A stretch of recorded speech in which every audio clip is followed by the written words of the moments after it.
Assalamualaikum warahmatullahi wabarakatuh. Waalaikumsalam warahmatullahi. Selamat berjumpa kembali di podcast Kemenak Gresik. Salam manfaat. Salam manfaat. Alhamdulillah pada edisi ini kita akan bincang-bincang mengenai kemabruran haji dengan Pak Yai kita yang baru kuntur dari Tanah Suci, yaitu Bapak Dr. Andes Haji Ainur Rafiq, ya, Kepala KUA Menganti. Kita akan bincang-bincang masalah kemabruran haji. Jenengan kemarin kebetulan sebagai Petugas TPIH. TPI ya, pembimbing ibadah haji. Kemarin kan tidak biasa. Artinya masih dalam suasana yang ngeri-ngeri sedap. Masih ada sisa-sisa corona. Atau bagaimana? Monggo Ya, baik, terima kasih. Assalamualaikum warahmatullahi wabarakatuh. Waalaikumsalam warahmatullahi wabarakatuh. Terima kasih Pak Yai Hanafi. Baik. Alhamdulillah, walaupun toh kemarin itu pemberangkatannya dalam posisi masih COVID, tapi alhamdulillah tetap di sana kita menjaga protokol kesehatan. Alhamdulillah, sehingga tidak ada yang bermasalah bagi jamaah kita. Alhamdulillah. Perlu saya sampaikan, kemarin saya petugas kloter atau PPIH kloter 31 SUB. SUB ya, 31 SUB itu beda dengan tahun-tahun sebelumnya, yang mana kemarin 2 tahun tidak memberangkatkan. Ya. Ternyata ada pengurangan-pengurangan. Teriring dengan pengurangan jamaah, kan tidak 100%. Petugas pun juga demikian. Ada pengurangan juga. Ada pengurangan. Iya. Jadi suasananya longgar sekali gitu. Alhamdulillah sangat-sangat Sangat longgar ya. Jadi di sana sangat longgar. Saya teruskan. Terkait dengan petugas kemarin yang dikurangi itu, yang dulu kan ada petugas TPHI, ya, ketua kloter, ya, ada petugas TPIHI, ya, itu pembimbing ibadah hajinya, ada dokter dan juga dibantu 2 orang paramedis. Paramedis ya, oke. Untuk tahun 2022 kemarin itu dikurangi hanya 1 orang paramedis. Oh, 1 orang. Jadi 4. Jadi ada petugasnya PPIH kloter itu ada 4 orang, PPHI 1, TPIH dokter dan 1 paramedis. Paramedis, oh cuma 1 ya? Cuma 1 paramedisnya. Karena jamaahnya dikurangi sehingga itunya petugasnya pun juga dikurangi. Alhamdulillah, walaupun toh dikurangi, tetap kita bertugas untuk memberikan pelayanan dan bimbingan. Alhamdulillah. Jadi kalau kesimpulannya itu perjalanan tidak ada kendala sama sekali ya? Alhamdulillah. Makanya kemarin saya sampaikan kepada para jamaah, saya selaku TPIH, saya sampaikan kepada para jamaah bahwasanya Allah membuat skenario kepada panjenengan semua yang tertunda selama 2 tahun, ternyata mempunyai hikmah yang sangat besar. Yaitu longgar, enak. Di antaranya itu hikmah yang jenengan rasakan saat ini, panjenengan merasakan. Pertama apa? Pertama, ketika panjenengan wukuf di Arafah hari Jumat. Haji Akbar. Sehingga Haji Akbar di sana. Kedua hikmahnya, ternyata Haji Akbar di sana di Armuzna sangat luar biasa. Seperti untuk apa? Tahun 2022 kemarin pelayanannya. Yang semula panjenengan tahu sendiri, ketika di Arafah, ya, hanya ada karpet yang berdebu, banyak debunya. Alhamdulillah. Karena hanya digelar di pelataran. Iya. Kalau kemarin itu di Arafah, itu sudah ada bednya. Pakai bed, pakai bantal, pakai selimut. Iya. Kan sempat nginep semalam kan? Iya, di Arafah. Iya kan. Jadi yang semula saya sampaikan kepada jamaah, tidak ada bednya, tidak ada bantalnya, tidak ada selimutnya di Arafah. Tahun 2022 kemarin, alhamdulillah, 1 orang 1 bed. Allah. 1 orang 1 bed. bednya ukuran ya nggak terlalu besar, kecil. 60 lebarnya, panjangnya 180. Yang jelas itu luar biasa. Luar biasa. Ya. Di Mina pun juga demikian. Kalau soal air, ngantri di kamar mandi itu? Di kamar mandi, insya Allah karena waktu di Arafah juga. Waktu di Arafah lancar, ya. Nggak apa-apa. Di Mina pun juga demikian pelayanan. Sebelum itu di Musdalifahnya? Di Musdalifah pakai karpet semua, dari belakang, dari depan sampai belakang. Tapi nunggu busnya tetap berdiri ya? Tetap tetap ada jalan-jalan kecil itu, tetap itu ngantri untuk ke bisnya itu. Iya. Dan lancar ya? Di Musdalifah lancar. Kalau soal kerikil di Musdalifah masih disediakan atau? Oh iya, itu terkait dengan kerikil kemarin, itu sudah ada disediakan ya? Sudah ada tempatnya, pakai kantong ya. Tapi kadang-kadang orang-orang itu masih mempunyai keyakinan bahwasanya di Musdalifah, kita mabit di Musdalifah itu adalah untuk mencari kerikil, bukan diberi kerikil. Sehingga mencari kerikil yang sudah ada itu disebar lagi. Diambil lagi. Jadi itu sudah kategori mencari kerikil. Betul. Jadi hikmahnya luar biasa. Hikmahnya luar biasa. Di Mina pun juga demikian. Di Mina pun juga disediakan bed, ada bantalnya, ada selimutnya. Ada selimutnya juga. Untuk kamar mandinya yang jenengan sampaikan tadi, antrian memang tetap antri. Tapi perubahan kamar mandi di Mina sangat luar biasa. Oh, ada perubahan. Ada perubahan. Dulu ya. Yang dulu itu bawahnya itu pakai fiber, yang orang-orang menakutkan. Menakutkan. Salah-salah ambrol ke bawah. Kalau sekarang sudah sudah plesteran. Oh, jadi nggak nyaman. Sudah tekelan ya. Sudah nggak takut, nggak was-was. Sudah tekelan dan juga toiletnya sudah baik. Pintunya pun juga seperti pintu di pesawat ya, saya lihat. Allahu Akbar. Ada kuncinya yang merah, mungkin yang hijau mungkin pemerintah Arab waktu 2 tahun tidak ada pelaksanaan itu juga dalam rangka membenahi itu juga mungkin. Ya, seperti itu.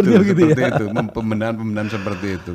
Kemudian terkait ini jam pelemparan menuju Jamarot itu kan kalau normal kan karena kondisi fisik kita dengan orang luar kan beda jauh, akhirnya ada jam. Itu masih diberlakukan. Itu. Lah, karena kemarin jamaahnya terbatas ya. Sehingga kemarin hampir semua ritual haji itu sangat tertib. Sangat tertib. Subhanallah. Lempar mengkorok saya. Mengkorok saya. Sangat tertib. Ya Allah. Lempar jumroh. Ketika lempar jumroh Aqabah tanggal 10 Dzulhijjah itu ada jamaah yang mau keluar. Biasanya kan gitu. KBA itu sudah merasa pengalaman, sudah tahu dan sebagainya. Begitu datang dari hotel, sudah kemas-kemas, langsung keluar, maunya langsung balang jumroh. Ternyata di situ dicegat sama maktab, tidak boleh. Nggak boleh kan, pintu gerbangnya ditutup kan karena pintu gerbang ditutup dan juga di maktab tidak boleh dikeluar. Nunggu giliran, nunggu jam. Jadi ada jam masih diberlakukan jamnya, walaupun longgar tapi tetap diberlakukan untuk menjaga keamanan. Betul. Karena memang di sana itu paling riskan, mengingat ukuran tubuh kita itu. Jangan hanya Jamarot. Untuk melaksanakan tawaf, untuk melaksanakan umroh wajib. Pertama kali kan kita gelombang 2. Gelombang 2 langsung Mekah. Kita melaksanakan umroh wajib. Umroh wajib itu pun juga demikian. Orang-orang maunya ketika setelah nyampe di hotel, nyampe di kamar, segera melaksanakan umroh wajib sehingga nanti segera melepas pakaian ihram kan gitu. Orang-orang seperti itu. Ternyata mereka maunya seperti itu, diajak oleh KBH, Pak Yai KBH, ternyata di hotel dicegat juga. Oh, nggak boleh. Jangan umroh wajib sekarang. Nanti ada jamnya. Kloter ini nanti jamnya jam sekian. Jadi sudah terschedule. Sudah terschedule seperti itu. Jadi di lobi di stop. Orang-orang jamaah sudah turun, ternyata di stop oleh maktab di lobi. Nunggu jam sekian. Setelah itu baru itu pun dari maktab diantar sama pihak maktab sampai pelataran Masjidil Haram. Oleh maktab. Oleh maktab. Oh, bukan melalui bus. Kemarin ada bisnya memang, ada bis. Setelah turun dari bis dari terminal Bab Ali itu, di situ ada petugas maktab. Oh, ada petugas maktab yang mengantarkan dari situ. Oh, dibariskan sama petugas maktab lah, sehingga setelah tertib jamaah, petugas maktab sudah mempersilakan untuk melaksanakan tawaf. Oh iya. Tapi soal jaga jarak diberlakukan tidak, Pak? Mas? Jaga jarak sudah ada. Sudah ada ya. Pakai masker pun sudah tidak ada. Katanya ada gojolokan kalau pakai masker itu orang Indonesia gitu. Indonesia ya. Hanya gitu. Indonesia yang pakai masker itu. Saking tertibnya orang kita memang. Saking taatnya, bukti bahwa orang Indonesia itu keren-keren, Pak. Iya, dan bahwasanya itu memang dari bandara kita sudah dibekali ada dapat masker dari kesehatan itu hanya 3 box itu. Baik. Kalau soal ini bicara untuk menjaga kemabruran, nah sesuai judul kita, ini upaya-upaya apa kemarin panjenengan selaku pembimbing ibadah? Biasanya kan kita ada istighosah sendiri, ada ritual-ritual khusus sendiri, gitu kan? Itu barangkali ada yang bisa diceritakan gitu. Itu terkait dengan kemabruran haji. Itu sejak awal ya memang semua dambaan dari jamaah. Ya. Untuk menjadikan haji yang mabrur, haji yang baik, haji yang diterima oleh Allah. Karena kesempatan ke sana itu subhanallah nunggunya aja berapa tahun. Sehingga dari pihak pemerintah sendiri pun juga sudah berupaya jamaah haji itu nanti semuanya harapannya sesuai dengan harapannya, yaitu haji mabrur. Mabrur semuanya. Semuanya haji mabrur. Sehingga untuk menuju ke mabruran ini tidak ujuk-ujuk langsung haji mabrur, tidak demikian. Ya, ada tahapan-tahapan yang ditata oleh pemerintah, sehingga pihak pemerintah itu memberikan bimbingan-bimbingan. Dari di tanah air pun juga pemerintah sudah memberikan bimbingan-bimbingan, diantaranya adalah manasik hajinya. Harapannya semuanya itu juga nanti menjadi haji yang mabrur. Karena haji yang mabrur kata Rasul tidak ada pahala lain selain laisa lahul jaza illal jannah. Jadi enak banget. Sehingga saya di sana pun juga selaku petugas TPIH, pembimbing ibadah haji, di sana pun juga saya sampaikan kepada jamaah ketika mau melaksanakan Ar-Muzna. Nah, dulu Armina, sekarang Ar-Muzna. Ada Ar-Muzna. Musdalifahnya disangkut. Arafah, Musdalifah, Mina. Sehingga sekarang Ar-Muzna. Panjenengan mau melaksanakan Ar-Muzna itu saya kumpulkan.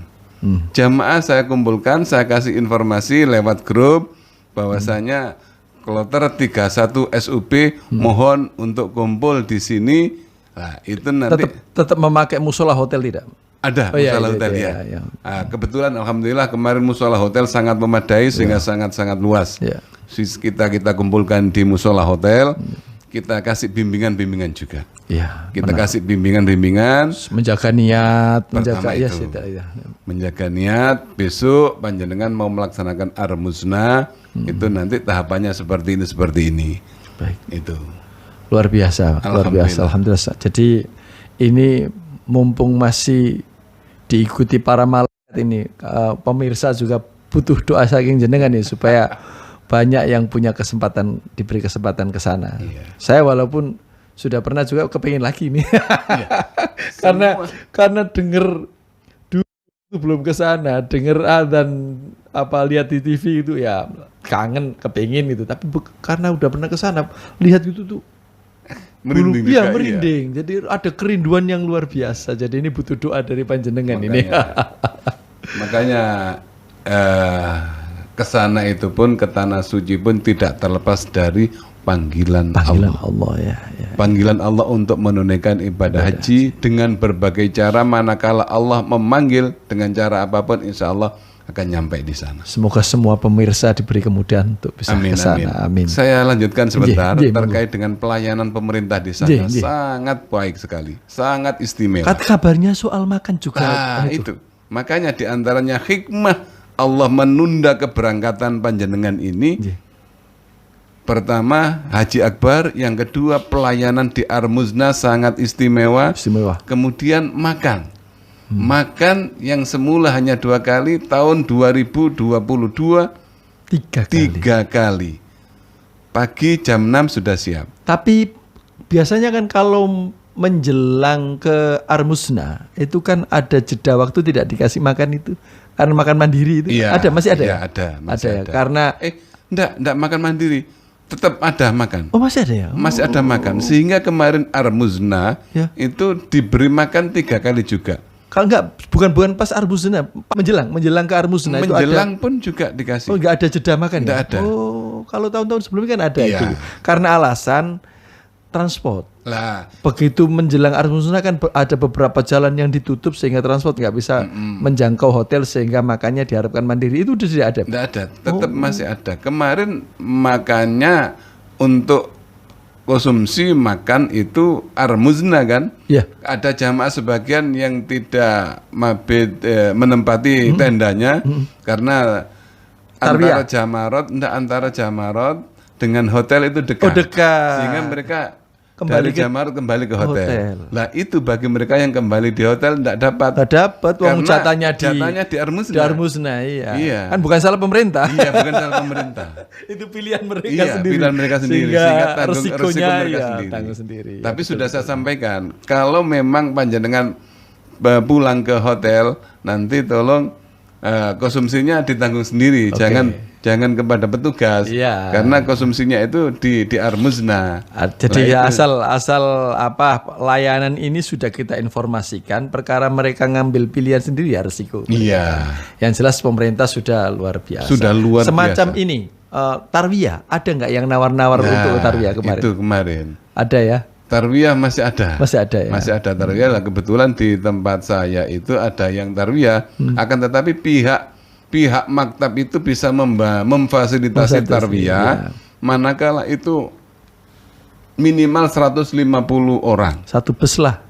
Saat 150 orang, 2 bis. 2 bis. Itu baru bisa difasilitasi oleh maktab. Sehingga mereka koordinasi antar kloter. Antar kloter sehingga nyampe 150 lebih baru difasilitasi oleh maktab. Itu pun juga saya sampaikan, kalau panjenengan mengambil tarwiyah, konsumsi semuanya ditanggung sendiri, dan ini pun tarwiyah itu bukan program pemerintah. Sehingga panjenengan harus membuat pernyataan. Semuanya ditanggung masing-masing. Harus ada pernyataan itu. Kalau ada apa-apa biar kita yang petugas ini bisa mempertanggungjawabkan kan. Betul. Gitu. Karena tarwiyah itu bukan program dari pemerintah. Bukan SOP kita lah. Kalau mereka memilih itu nggak apa-apa, tapi harus bikin surat pernyataan. Betul. Alhamdulillah. Kalau berbicara masalah kendala yang mungkin masih ada kemarin apa, Bro? Nah, kendala kemarin jelas mesti ada aja kan? Mesti ada kendala kecil-kecil ya. Untuk makanan walaupun sudah diberi 3 kali makan, itu masih ada laporan dari jamaah. Nasinya kurang lemes. Oh gitu. Nasinya masih kaku. Oh iya. Nah, itu lumrah lah. Lumrah. Karena masaknya itu kelas besar. Iya, saya pernah itu orang, tapi waktu saya PPIH itu diprotes dari daerah lain. Ini rombongan saya ada gubernurnya kok nasinya seperti ini.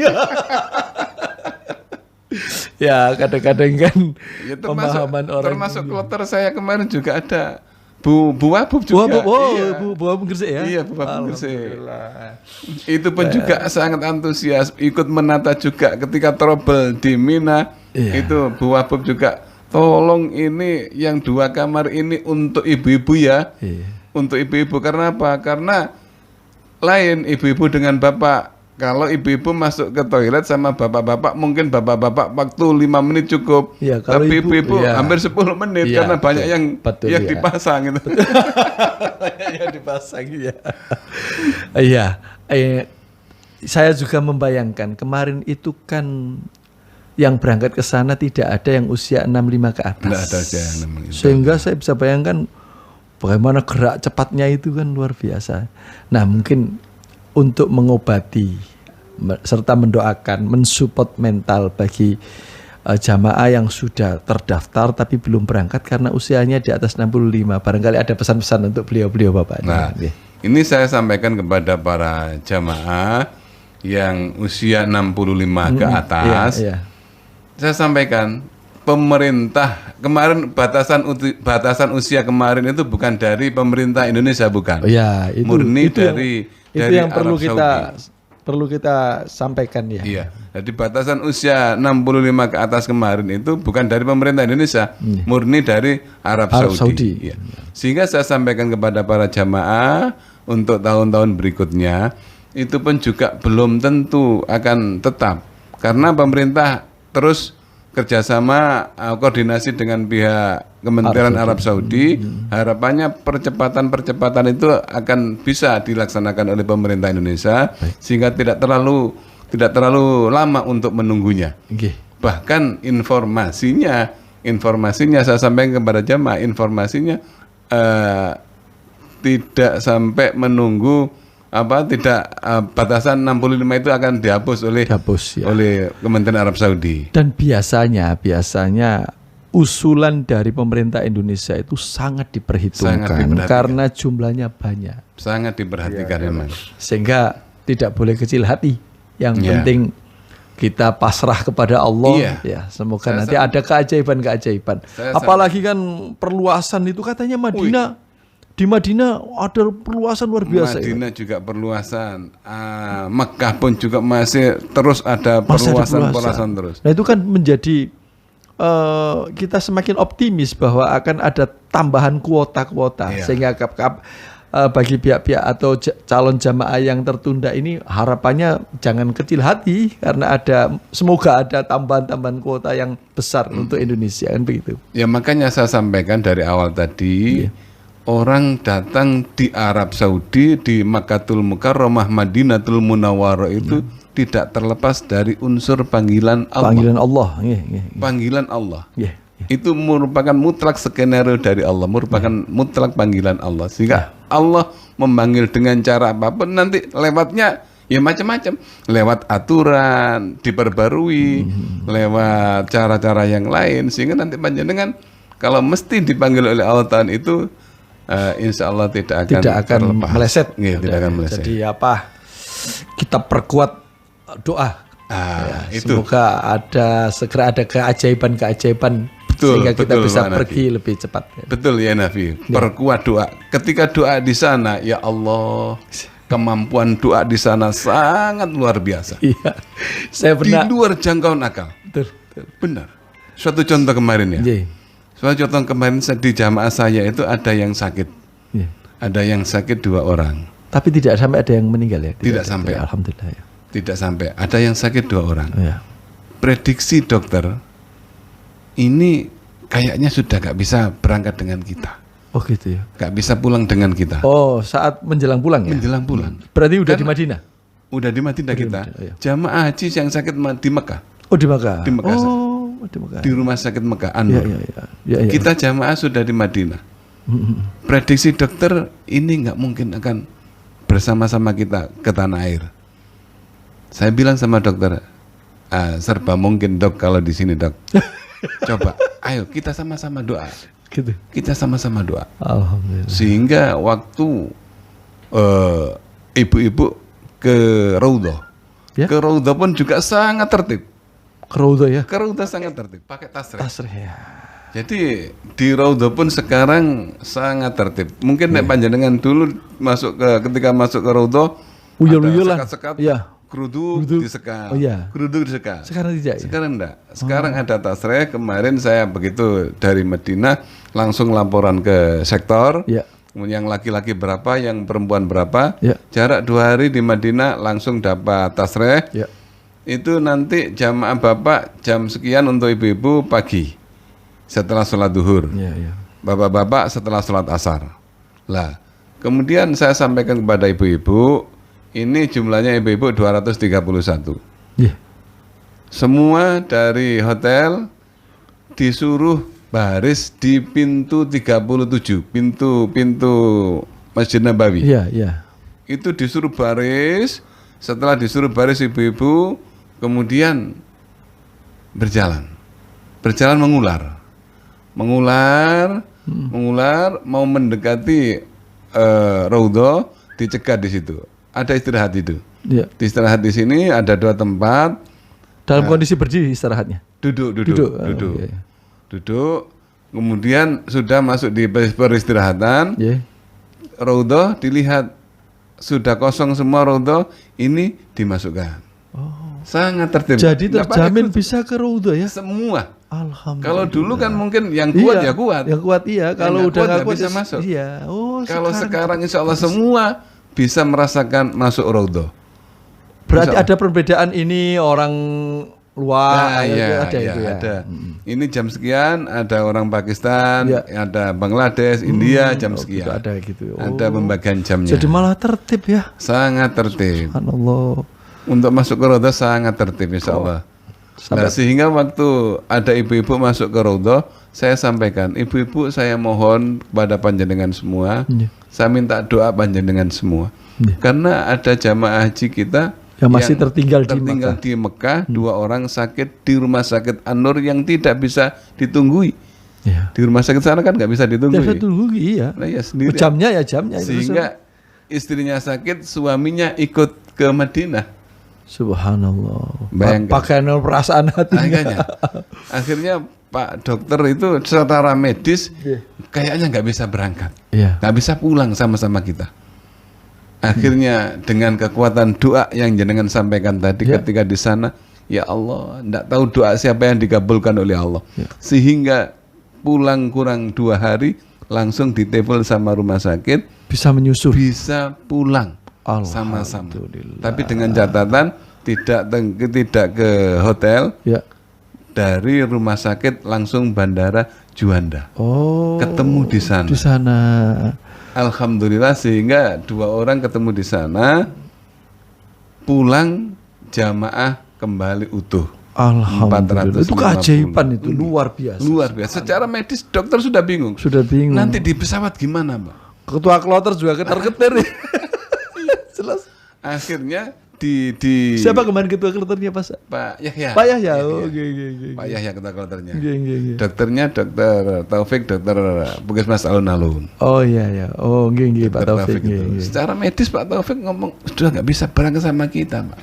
Akhirnya udah berdoa aja. Di sini sangat mungkin kalau memang doa itu dikabulkan oleh Allah. Alhamdulillah pulang. Tapi jamaahnya nggak sempat ikut ke Nabawi tapi enggak. Kan akhirnya kan terobati lah karena bisa bareng balik. Si suaminya terobati bisa melaksanakan arba'in di Madinah. Si istri bisa pulang sama-sama dengan suaminya. Bagaimana perasaan kalau seandainya semua sudah pulang, beliau masih ada di sana? Nah, itu yang saya takuti seperti itu. Takuti seperti itu. Sehingga alhamdulillah kemarin jamaah SUB 31 itu berangkat pulang utuh jamaahnya. Alhamdulillah. Kemudian dapat 3 hari. Insya Allah 3 hari kalau 4 hari ada kabar dari keluarga KBI Hayatamam Manyar. Itu karena ada yang sakit waktu itu, yang tidak diprediksi oleh dokter. Justru yang diprediksi oleh dokter tadi sehat. Yang tidak diprediksi oleh dokter itu tilar dunia 3 hari di rumah. Sewaktu udah di rumah. Itu. Mudah-mudahan masih membawa kemakmuran. Amin. Ya mudah-mudahan amal ibadahnya diterima oleh Allah. Amin. Karena ya haji itu kita tahu sendiri seperti itu ya. Udah ngemong banyak orang dengan macam-macam karakter. Itu kalau kita tidak dirahmati Gusti Allah itu kadang-kadang sabar juga. Benar. Betul-betul teruji. Benar. Karena ya berbagai macam latar belakang dari sisi usia, dari sisi pekerjaan, dari sisi status sosial. Itu kalau tidak ada pertolongan dari Allah tidak mungkin bisa. Semua birahmatillah. Iya, benar. Oh, sudah luar biasa sekali perbincangan. Iya, ini pesan saya yang terakhir kepada para jamaah haji ataupun yang belum yang mau berangkat, kepada para jamaah haji ini untuk menjaga kemabruran haji itu setelah pasca ibadah haji. Ukuran kemabruran haji itu bukan karena saya telah melaksanakan tawaf sekian kali, telah melaksanakan umroh sekian kali, bukan. Tapi watak kita. Nah, itu ada perubahan kita. Setelah melaksanakan pasca haji, itu diantaranya adalah it'amut ta'am. Ciri-ciri kemabruran haji kata Rasulullah adalah it'amut ta'am. Memberikan makanan. Peduli kepada kiri kanan. Status sosialnya bukan tambah banyak makan, tapi bukan banyak makan. Itu kasratut ta'am. Iya betul itu. Memberikan makan it'amut ta'am. Afsus salam. Menebarkan ucapan-ucapan yang santun. Jangan sampai menjadi provokasi. Jangan sampai menjadi provokator, menceritakan tetangga jamaahnya demikian jangan. Itu diantaranya adalah ciri-ciri kemabruran. Karena kalau yang sering kita sampaikan di penyuluhan itu kan kerikil-kerikil yang kita genggam dari Muzdalifah itu kan gambaran dari kejelekan diri kita yang kita kenali waktu di Arafah. Kemudian kita lempar di Mina sehingga hal-hal jelek udah kita buang di sana. Kita tinggal di sana. Semoga pulang ke Indonesia menjadi betul-betul menyatu dengan Indonesia, menyatu dengan tetangga, menyatu dengan teman, dimanapun berada, menjadi insan yang santun, kan gitu kan. Sehingga itu, nanti implementasinya di tanah air. Di tanah air. Implementasinya kemabruran haji itu di tanah air. Iya. Dan juga kepada para calon-calon jamaah haji, jangan berkecil hati. Jangan berkecil hati. Saya nanti umur berapa. Yang penting walaupun toh panjenengan sudah banyak umurnya, tapi kalau di sana Allah memberikan kesehatan, insya Allah ibadah nyaman di sana. Kata Allah, ana inda dhonni abdi bi. Aku sesuai prasangka hambaku. Kalau kita punya dugaan, punya husnudzon kepada Allah bahwa suatu saat kita pasti atau insya Allah dipanggil ke sana, insya Allah akan dikabulkan oleh Allah Subhanahu Wa Taala. Amin. Seperti itu. Ada lagi mungkin yang ditambahkan atau cukup? Insya Allah ini cukup di situ. Saya pesankan kepada calon-calon jamaah haji itu tadi, itu tadi jangan berkecil hati. Jangan berkecil hati. Kapan saya akan berangkat? Kapan saya berangkat ke sana? Dan nanti ketika berangkat di sana itu apakah saya masih mampu dan sebagainya? Karena di sana itu adalah merupakan panggilan Allah. Kalau Allah yang manggil, insya Allah di sana akan ditolong oleh Allah. Semasa kita mohon kepada Allah, insya Allah akan diberikan jalan yang terbaik oleh Allah Subhanahu Wa Taala. Baik, kita tutup dengan saya mohon doa dari jenengan. Saya biar ngamini mewakili pemirsa. Semoga bisa haji semuanya, bisa umroh dan menjadi haji yang mabrur. Monggo. Amin. Allah Ta'ala bisyafaati Rasulullah Muhammadin sallallahu alaihi wasallam wa ala alihi wa ashabihi wa azwajihi wa dhurriyyatihi sya'ari lailahumul Fatihah. A'udzu billahi minasyaitonir rajim. Alhamdulillahi rabbil alamin arrahmanir rahim maliki yaumiddin. Amin. A'udzu billahi minasyaitonir rajim. Bismillahirrahmanirrahim. Allahumma shalli ala sayyidina Muhammad wa ala ali sayyidina Muhammad. Alhamdulillahi rabbil alamin. Allahumma antas salam wa minkas salam wa alayka ya'udus salam. Hayyina rabbana bisalam wa adkhilna jannata darus salam. Tabarakta rabbana wa ta'alaita ya dzal jalali wal ikram. Allahumma yassir lana ya Allah ziyaratal Makkah wal Madinah. Allahumma yassir lana ya Allah ziyaratal Makkah wal Madinah. Allahumma yassir lana ya Allah ziyaratal Makkah wal Madinah. ويسر أمورنا أمور الدنيا والآخرة wa hasil maqasidana ya Allah bi rahmatika ya arhamar rahimin. Allahumma jal hajjan hajjan mabruran wa sayyana sayyan maskuran wa dhanbana dhanban maghfuran wa amalan salihan maqbula wa tijaratan taburi alima ma fis sudur. Akhrijna ya Allah minadh dhulumati lan nur bi rahmatika ya arhamar rahimin. Rabbana taqabbal minna innaka antas samiul alim wa tub alaina innaka antat tawwabur rahim. Rabbana atina fid dunya hasanah wa fil akhirati hasanah wa qina adzaban nar wa adkhilnal jannata ma'al abrar ya aziz ya ghaffar ya rabbal alamin. Subhana rabbika rabbil izzati amma yasifun wa salamun alal mursalin walhamdulillahi rabbil alamin. Alhamdulillah. Amin. Semoga doa yang jenengan panjatkan tadi, yang saya aminkan mewakili pemirsa semuanya, dikabulkan oleh Allah. Amin, amin, sehingga kita diberi kesempatan atau dikaruniai menjadi haji yang mabrur, menjadi insan yang mabrur. Amin, amin, amin. Dan terima kasih atas waktunya. Kita tutup. Demikianlah podcast terkait dengan kemabruran haji yang telah disampaikan oleh Yai Ainur Rafiq, Kepala KUA Menganti. Semoga bermanfaat. Sampai ketemu lagi dengan podcast Kemenak Gresik. Assalamualaikum warahmatullahi wabarakatuh. Waalaikumsalam warahmatullahi wabarakatuh. Terima kasih sami-sami.